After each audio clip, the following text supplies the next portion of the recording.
എൻ്റെ പേര് സെറിൻ ഷാജി. ഞാൻ വരുന്നത് അങ്കമാലി തുറവൂർ സെൻറ്റ് അഗസ്റ്റിൻസ് ചർച്ചിൽ നിന്നാണ്. ഞാൻ 2022 ആദ്യമായി ഉടമ്പടി എടുക്കുന്നത്.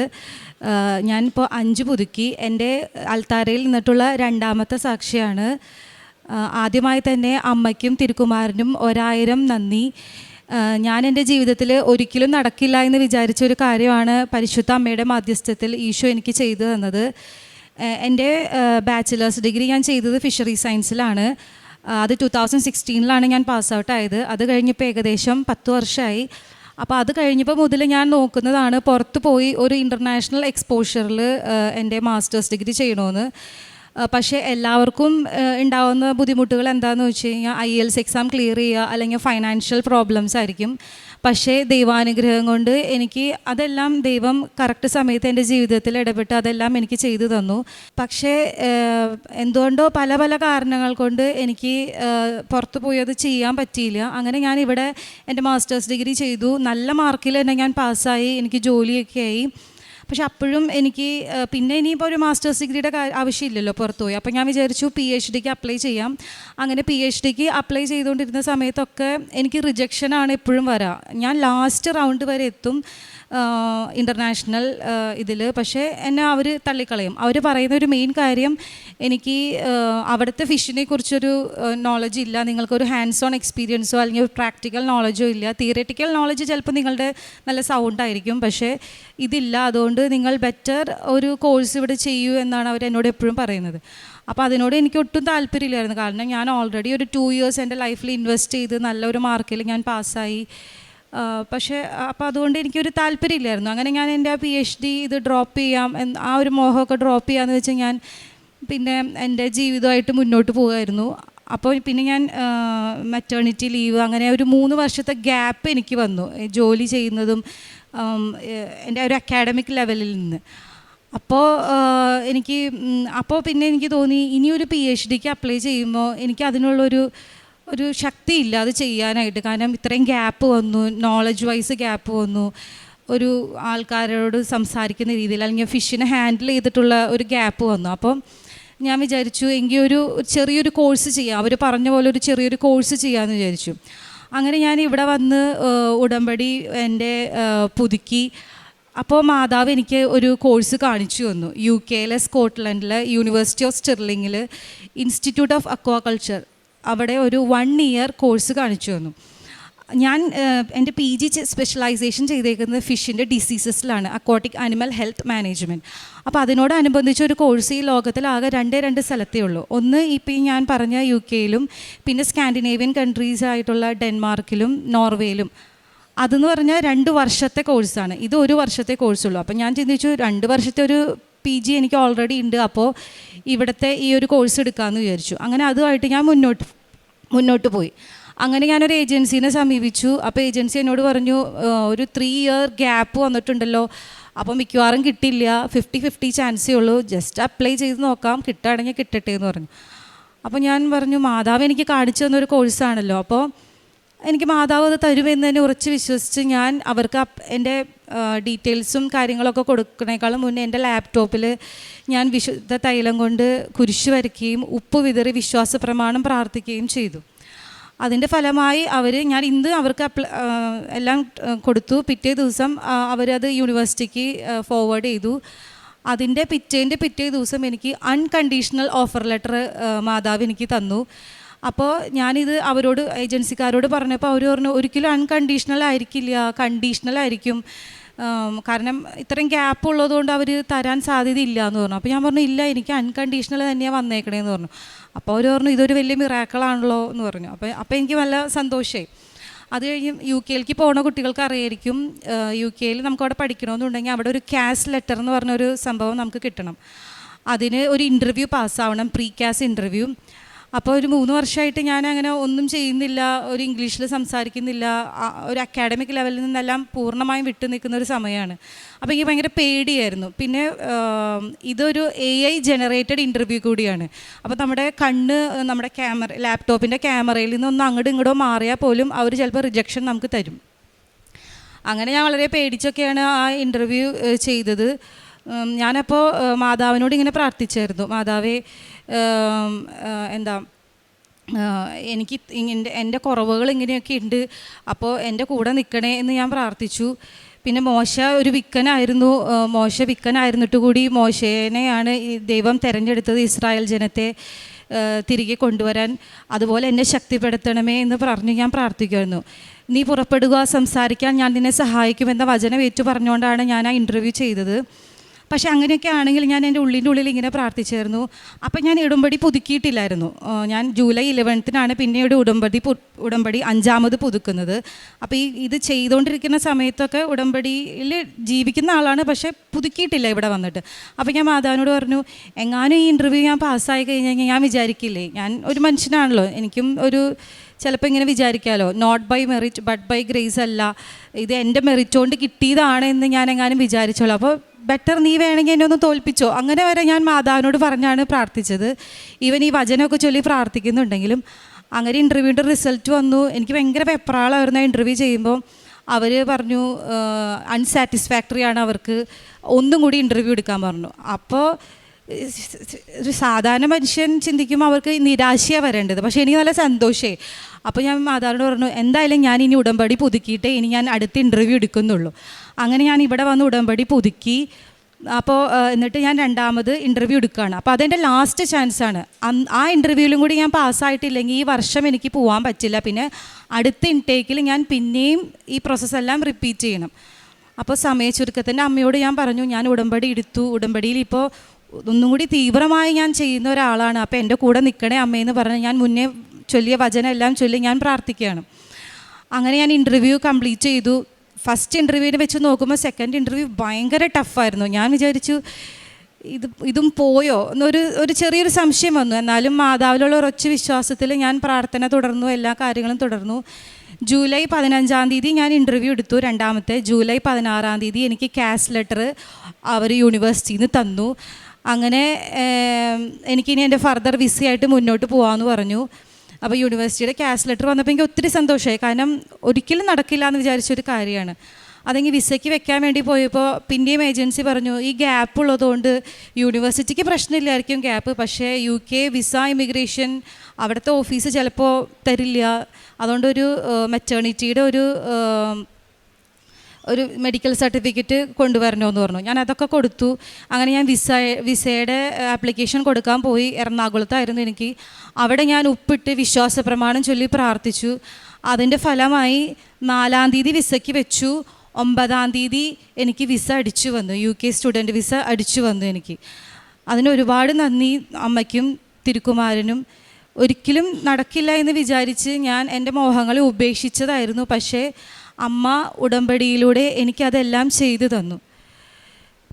പിന്നെ എൻ്റെ പ്രേക്ഷിത പ്രവർത്തനങ്ങളും കാരുണ്യപ്രവർത്തികളും ചെയ്യുമ്പോൾ ഞാൻ മാതാവിനോട് പറയുന്ന, ഈശോയോടും മാതാവിനോടും പറയുന്ന ഒരു കാര്യം, ഇതെൻ്റെ ഈ ലോക ജീവിതത്തിൽ എന്തെങ്കിലും ഒരു കാര്യം നടത്തി തരാൻ വേണ്ടി ചെയ്യുന്നതല്ല. നമുക്കെല്ലാവർക്കും നിത്യജീവനുണ്ട്. ഉടമ്പടി അർത്ഥമാക്കുന്നതും നിത്യജീവനാണ്. ഈ നിത്യജീവനിലോട്ടുള്ള എൻ്റെ അക്കൗണ്ടിലെ ഒരു ചെറിയ ഇൻവെസ്റ്റ്മെൻ്റ് ആയിട്ട് ദൈവമേ നീ ഇത് കാണണേന്ന് പറഞ്ഞാണ് ഞാൻ ഓരോ കാരുണ്യ പ്രവൃത്തികളും ചെയ്യാറുള്ളത്. കാരുണ്യ പ്രവൃത്തികളായിട്ട് ഞാൻ ചെയ്യുന്നത്, ഞങ്ങളുടെ വീടിൻ്റെ അടുത്തുള്ള ഒരു ഓൾഡ് ഏജ് ഹോമിൽ അമ്മമാരെ ഞാൻ കുളിപ്പിക്കാൻ പോവായിരുന്നു. അപ്പോൾ ഓരോ അമ്മയെ കുളിപ്പിക്കുമ്പോഴും ഞാൻ ഈശോയെ കുളിപ്പിക്കുന്ന പോലെയാണ് ഞാൻ കണ്ടിരുന്നത്. അപ്പോൾ അവിടുത്തെ അമ്മമാരിങ്ങനെ പറയുമായിരുന്നു, ഞങ്ങൾ എത്ര പേരുടെ മുന്നിലാണ് ഇങ്ങനെ ഇരിക്കേണ്ടി വരുന്നത്, ഞങ്ങളുടെ മക്കൾ ഞങ്ങളെ നോക്കിയിരുന്നെങ്കിൽ ഞങ്ങൾക്ക് ഇങ്ങനെ ഒരു അവസ്ഥ വരില്ലായിരുന്നു. അപ്പോൾ ഞാൻ അമ്മമാരോട് പറയായിരുന്നു, പേടിക്കേണ്ട, ഞാൻ ഈശോയെ കുളിപ്പിക്കുന്ന പോലെ നിങ്ങളെ കുളിപ്പിക്കുന്നത് ഞാൻ കാണുന്നുള്ളൂ, അതുകൊണ്ട് നിങ്ങൾ വേറൊരു വിഷമം വിചാരിക്കേണ്ട എന്ന് പറഞ്ഞാണ് ഞാൻ അവരെ കുളിപ്പിച്ചുകൊണ്ടിരുന്നത്. പിന്നെ ഓർഫനേജുകളിലും ജനറൽ ഹോസ്പിറ്റലുകളിലും എനിക്ക് പറ്റുന്ന പോലെ ഞാൻ രോഗികളെ പോയി കാണുമായിരുന്നു. രോഗികളെ കാണുമ്പോഴൊക്കെ ഞാൻ മനസ്സിൽ കണ്ടുകൊണ്ടിരുന്നത്, ഈശോ പറഞ്ഞിട്ടുണ്ടല്ലോ, ഞാൻ രോഗിയായിരുന്നു നിങ്ങളെന്നെ സന്ദർശിച്ചു, ഞാൻ നഗ്നനായിരുന്നു നിങ്ങളെന്നെ ഉടുപ്പിച്ചു. ആ ഒരു വചനവും ആ ഒരു കാര്യമായിരുന്നു എൻ്റെ മനസ്സിൽ കൂടെ പോയിക്കൊണ്ടിരുന്നത്. പിന്നെ ഞാൻ ഭക്ഷണം കൊടുക്കുമായിരുന്നു അവർക്ക്. അപ്പോഴൊക്കെ ഈശോ ദൈവസ്നേഹത്തിൽ അധിഷ്ഠിതമായാണ് ഞാനത് ചെയ്തിരുന്നത്. അല്ലാണ്ട് ഈ ജീവിതത്തിൽ എൻ്റെ കാര്യങ്ങളെല്ലാം നടന്ന് കിട്ടണം എന്നല്ല. പിന്നെ ഞാൻ രാവിലെ പ്രത്യക്ഷീകരണ പ്രാർത്ഥന ചൊല്ലി പ്രാർത്ഥിക്കുമ്പോൾ എൻ്റെ നിയോഗങ്ങളൊക്കെ ഞാൻ ചിലപ്പോൾ മറന്നുപോകും. ഞാൻ ഇങ്ങനെ ഓർത്തെടുക്കും ഇതെന്തായിരുന്നു ഞാൻ എഴുതിയിരുന്നു. കാരണം ഞാൻ അപ്പോഴൊക്കെ പ്രാർത്ഥിക്കുന്നത് എന്നെ നിത്യജീവനിലോട്ട് കൂട്ടിക്കൊണ്ട് പോകണം, ഉടമ്പടിയിൽ എന്നെ ഉറപ്പിച്ച് നിർത്തണം എന്നൊക്കെയാണ്. കാരണം എനിക്ക് ചിലപ്പോഴെങ്കിലും ഒരു ഇനേർഷ്യ വരാറുണ്ട്. അത് എനിക്കൊരു ചെറിയ മോനുണ്ട്. അപ്പോൾ എല്ലാം കൊണ്ട് എനിക്ക് പറ്റില്ല. അപ്പോൾ മാതാവ് എൻ്റെ കൂടെ നിൽക്കണം, എന്നെ ഉടമ്പടിയിൽ ഉറപ്പിച്ച് നിർത്തണേ, നിത്യജീവനിലോട്ട് എന്നെ കൂട്ടിക്കൊണ്ട് പോകണേ എന്നാണ് ഞാൻ എപ്പോഴും പ്രാർത്ഥിക്കാറുള്ളത്. പിന്നെ ഞാൻ പ്രേക്ഷിത പ്രവർത്തനം ചെയ്യുന്നത് പത്രം വാങ്ങിച്ച് ഞാൻ ബസ് സ്റ്റാൻഡിൽ, റെയിൽവേ സ്റ്റേഷനുകളിൽ, പിന്നെ പള്ളിയിൽ, ഞങ്ങളുടെ വീടിൻ്റെ അടുത്തുള്ളവർക്കൊക്കെ കൊടുക്കുമായിരുന്നു. അത് ഞാൻ ചുമ്മാ കൊടുക്കില്ല, ഞാൻ വിശ്വാസ പ്രമാണം ചൊല്ലി തൈലം പൂശി പ്രാർത്ഥിച്ചാണ് ഞാൻ ഓരോ പത്രവും കൊടുക്കുന്നത്. അപ്പോൾ ഞാൻ ഈശോയോട് പറയും, ഈശോയെ നമ്മളെല്ലാവരും ഒരു ദിവസം മരിച്ച് അവിടെ ചെല്ലുമ്പോൾ എനിക്ക് നിന്നെ അറിയില്ല എന്ന് ഈശോ എന്നോട് പറയരുത്. എനിക്കറിയില്ലാത്ത ആൾക്കാർക്കാണ് ഈശോയെ ഞാൻ നിന്നെക്കുറിച്ച് സംസാരിക്കുകയും നിൻ്റെ കാര്യങ്ങൾ നിന്നെ സ്നേഹിക്കാനായിട്ട് അവരോട് പറയുകയും ചെയ്യുന്നത് ഈ പത്രം വിതരണം ചെയ്യുന്നതിലൂടെ. അപ്പോൾ അവിടെ ചെല്ലുമ്പോൾ എന്നെയും അറിയും എന്ന് പറയണമേ എന്ന് പറഞ്ഞിട്ടാണ് ഞാൻ ഓരോ പത്രവും കൊടുത്തുകൊണ്ടിരുന്നത്. ഇതിലൂടെ എൻ്റെ ജീവിതത്തിൽ ഒരു മറ്റുള്ളവരോടൊരു സഹാനുഭൂതിയും എന്ത് പ്രശ്നം വന്നാലും ദൈവത്തിൽ ഉറച്ച ആശ്രയമാണ് എനിക്ക് ഉടമ്പടി തന്നത്. എൻ്റെ ജീവിതത്തിൽ കിട്ടിയ ഭൗതിക അനുഗ്രഹങ്ങളെക്കാൾ കൂടുതൽ ആത്മീയ അനുഗ്രഹങ്ങൾക്കാണ് ഞാൻ ഈശോയോട് നന്ദി പറയുന്നത്. അമ്മയ്ക്കും തിരുക്കുമാരനും 1000 നന്ദി പറയുന്നു. പുറപ്പാട് 23:20 ഇതാ ഒരു ദൂതനെ നിനക്ക് മുമ്പേ ഞാൻ അയക്കുന്നു, അവൻ നിൻ്റെ വഴിയിൽ നിന്നെ കാത്തുകൊള്ളും, ഞാൻ ഒരുക്കിയിരിക്കുന്ന സ്ഥലത്തേക്ക് നിന്നെ കൊണ്ടുവരികയും ചെയ്യും. സെറിൻ ഷാജി എന്ന ഈ മകൾ തൻ്റെ ഉന്നത പഠനത്തിന് പ്രതിസന്ധി നേരിട്ടപ്പോൾ പരിശുദ്ധ അമ്മയുടെ തിരുനടയിൽ ഉടമ്പടി എടുത്ത് ജീവിക്കുകയും അതിലൂടെ വലിയൊരു പ്രതിസന്ധി തരണം ചെയ്യുവാനും തുടർ പഠനത്തിലേക്ക് മകൾക്ക് മുന്നേറുവാനും ലഭിച്ച അനുഭവ സാക്ഷ്യമാണ് നമ്മളോട് പങ്കുവച്ചത്.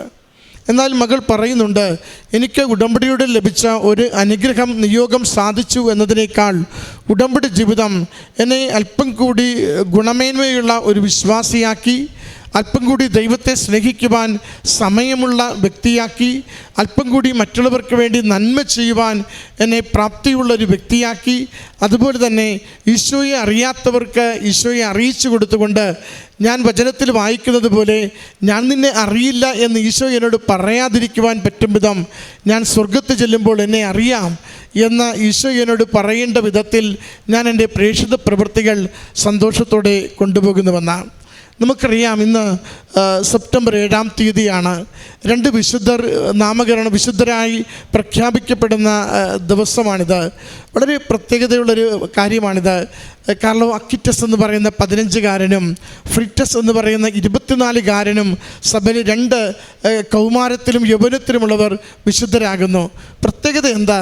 കാർലോ അക്വിറ്റസ് എന്ന് പറയുന്ന ആ കൗമാരക്കാരൻ യൂക്രിസ്റ്റിക് മിറക്കിൾസ്, ദിവ്യകാരുണ്യ അത്ഭുതങ്ങൾ, 136 ദിവ്യകാരുണ്യ അത്ഭുതങ്ങൾ, അവൻ്റെ 12ാമത്തെ വയസ്സ് ആദ്യകുർബാനയും സ്ഥൈര്യലേപനവും കഴിയുമ്പോൾ അവനത് തൻ്റെ ഈ കമ്പ്യൂട്ടറിൽ അത് ഓരോന്നായി ശേഖരിച്ചുകൊണ്ട് വെബ്സൈറ്റ് ക്രിയേറ്റ് ചെയ്ത് ലോകത്തിന് അത് സംഭാവന ചെയ്തു. ലുക്കുമിയെ ബാധിച്ച് മരിക്കുന്ന അവസാന നാളുകളിൽ അവൻ ചെയ്ത ഏറ്റവും വലിയ പുണ്യപ്രവൃത്തി ലോകം മുഴുവനും തൻ്റെ വെബ്സൈറ്റിലൂടെ ഈ ദിവ്യകാരുണ്യ അത്ഭുതങ്ങളുടെ ഒരു വലിയ ശൃംഖല തന്നെ 136 അത് ലോകത്തിലെല്ലായിടത്തേക്കും അവനത് അയച്ചു കൊടുത്തു.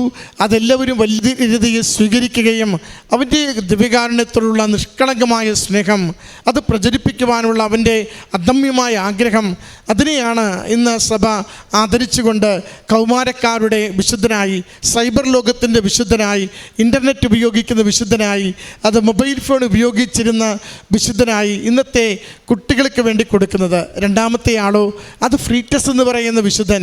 അത് 901 ജനിച്ച് 925 മരിച്ച ഒരു 24 വയസ്സുകാരൻ. എന്താ കാര്യം?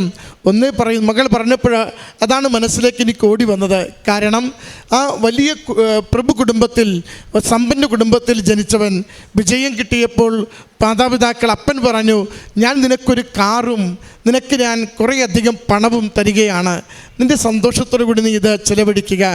മകൻ അപ്പനോട് പറഞ്ഞു, കാർ എനിക്ക് വേണ്ട, പണം എനിക്ക് വേണം. അപ്പൻ കൊടുത്ത ലക്ഷക്കണക്കിന് രൂപയുടെ സമ്മാനം അവൻ ആരും അറിയാതെ, വീട്ടുകാർ പോലും അറിയാതെ ഭിക്ഷക്കാർക്ക്, തെരുവിലുള്ളവർക്ക്, അഗതികൾക്ക് അവനിങ്ങനെ ഓരോരുത്തർക്കും ഭക്ഷണമായും ഓരോരുത്തർക്കും അവരുടെ ജീവിതാവശ്യങ്ങൾക്ക് വേണ്ടി വിനിയോഗിച്ചു കൊണ്ടിരുന്നു. അതുമാത്രമാണ് അവൻ കൊടുത്തുകൊണ്ടിരുന്നത്. അവൻ രോഗബാധിതനായി മരണമടഞ്ഞപ്പോൾ ഈ സമ്പന്ന കുടുംബത്തിലേക്ക് ഇവൻ്റെ അടക്കത്തിന് എത്തിച്ചേർന്നത് മുഴുവനും തെരുവിൽ അലഞ്ഞിരുന്ന ഭിക്ഷക്കാരും രോഗികളും ദരിദ്രരും ഡെസ്റ്റിറ്റ്യൂട്ട് ഹോംസിലുള്ള വ്യക്തികളുമായിരുന്നു. അതൊരു കാഴ്ചയായിരുന്നു. അവരാണ് കണ്ണീരോടെ ഈ മകൻ്റെ അരികിൽ നിന്നത്. ഇവരാണ് പിന്നീട് വൈദികരോടും സഭയോടും പറയുന്നത്, ഇവൻ ഇങ്ങനെ പാവങ്ങൾക്ക് വേണ്ടി തനിക്കുള്ളതെല്ലാം കൊടുത്തതാണ്. അപ്പന് കൊടുത്തതൊക്കെ തനിക്ക് വേണ്ടിയല്ല, പാവങ്ങൾക്ക് വേണ്ടി മാത്രം ഇവൻ ദാനം ചെയ്തവനാണ്. ഇവൻ അഷ്ടസൗഭാഗ്യങ്ങളുടെ വിശുദ്ധനാണ്. അതുകൊണ്ട് ഇവനെ വേഗം വിശുദ്ധനാക്കാനുള്ള നാമകരണ നടപടി ചെയ്യണമെന്ന്.